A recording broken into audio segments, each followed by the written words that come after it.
নমস্কাৰ অসমবাসী ৰাইজ। আজি গৰু বিহু আৰু বিহুৰ উপলক্ষে মোৰ পালৰ পৰা অসমবাসী ৰাইজলৈকে হিয়া বৰা শুভেচ্ছা সুলভ মৰম যাচিলোঁ।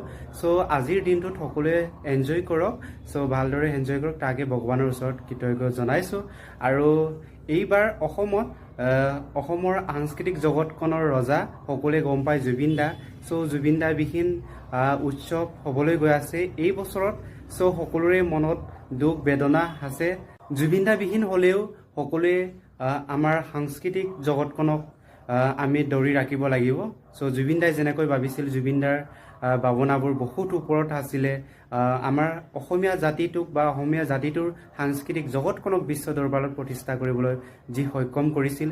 চ' এই জুবিন দাৰ যি মনত ভাৱধাৰাবোৰ আছিলে, ঠিক তেনেকৈ আমি প্ৰতিটো ক্ষেত্ৰত আমি আমাৰ সাংস্কৃতিক জগতখনক আমি ৰক্ষা কৰিব লাগিব। জুবিন দাই যেনেকৈ ভাবিছিল ঠিক তেনেকৈ আমি কৰিব লাগিব।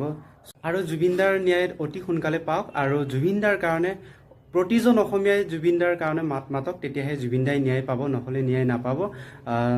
তাৰ কাৰণে সকলোলৈকে অনুৰোধ থাকিল, জয় জুবিন দা, জয় জুবিন দা, জয় অসম। মোৰ পালৰ পৰা পুনৰবাৰ বিহুৰ উপলক্ষে ৰঙালী বিহুৰ উপলক্ষে শুভেচ্ছা সুলভ মৰম যাচিলোঁ। চ' ভালদৰে এনজয় কৰক, তাকে কামনা কৰিম।